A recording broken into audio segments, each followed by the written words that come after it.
അക്രമരാഷ്ട്രീയത്തെ നിയമപരമായി നേരിടുമെന്ന ആഭ്യന്തരമന്ത്രിയുടെ മുന്നറിയിപ്പോടെയാണ് യോഗം ആരംഭിച്ചത്.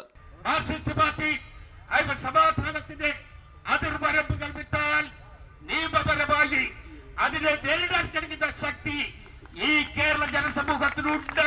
പാർലമെന്റ് തെരഞ്ഞെടുപ്പിന് മുമ്പ് രക്തസാക്ഷികളെ സൃഷ്ടിക്കാനുള്ള നീക്കം വിലപ്പോകില്ലെന്ന് രമേശ് ചെന്നിത്തല പറഞ്ഞു.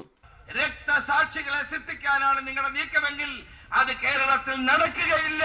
CPM ഇപ്പോൾ അവരുടെ കൊടിയുടെ നിറം തന്നെ മറന്നെന്നായിരുന്നു കുഞ്ഞാലിക്കുട്ടിയുടെ പരിഹാസം. കറുപ്പ് മാത്രമേ അറിയുള്ളൂ. കറുത്ത കൊടിയും പിടിച്ചിട്ടാണ് യാത്ര. സ്വന്തം കൊടിയും മറന്നു. ബാലകൃഷ്ണപിള്ളയുടെ പ്രധാന ലക്ഷ്യം VS തന്നെയായിരുന്നു.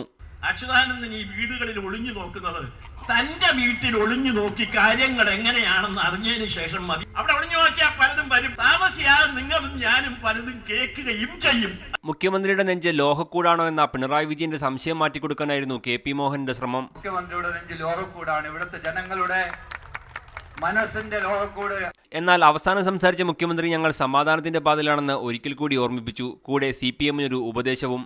മസിൽ പവർ കൊണ്ട് എല്ലാം കീഴടക്കി കളയാം എന്നത് വിട്ട് സഹിഷ്ണുതയോടെ ജനാധിപത്യ മാർഗത്തിലേക്ക് മാർക്സിസ്റ്റ് പാർട്ടി വരണം. മീഡിയ 1 തിരുവനന്തപുരം.